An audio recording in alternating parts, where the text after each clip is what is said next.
नमस्कार. तर आज आपण लायब्ररीमध्ये अभ्यास करण्याचे फायदे जाणून घेणार आहोत. तर लायब्ररीमध्ये शांत वातावरण असते.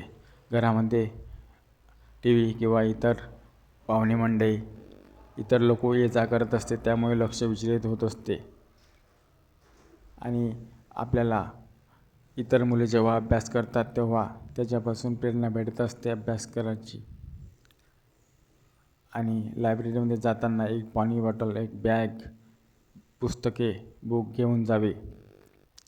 लायब्ररीमध्ये अभ्यास करताना अभ्यासाची नियमित एक सवय लागते. लायब्ररीमध्ये जाताना एक नियमित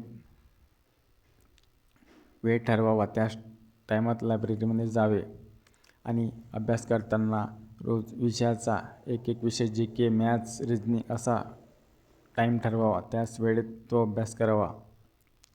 1 घंटा अभ्यास केल्यानंतर 5 ते 10 मिनटाचा ब्रेक घ्यावा आणि रिव्हिजन करावे. आपल्याला लायब्ररीमध्ये अभ्यास करताना काही डाऊट जर आले तर इतर विद्यार्थ्यांना विचारावे. आणि लायब्ररीमध्ये ग्रुप स्टडी होत असते.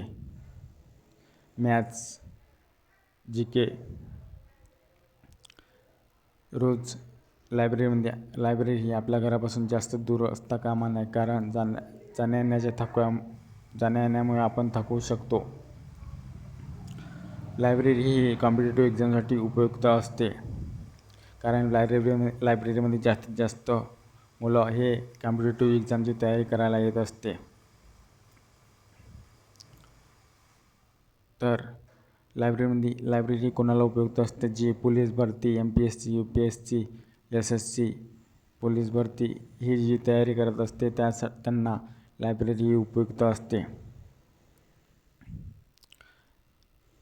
लायब्ररीत गेल्याने एक अभ्यासाची सवय लागते आणि लायब्ररीमध्ये जे काही बुक अवेलेबल असतात ते आपल्याला मिळत असते. तर हे होते लायब्ररीमध्ये जाण्याचे फायदे. धन्यवाद. व्हिडिओ जर आवडला तर लाईक, शेअर, सबस्क्राईब करा.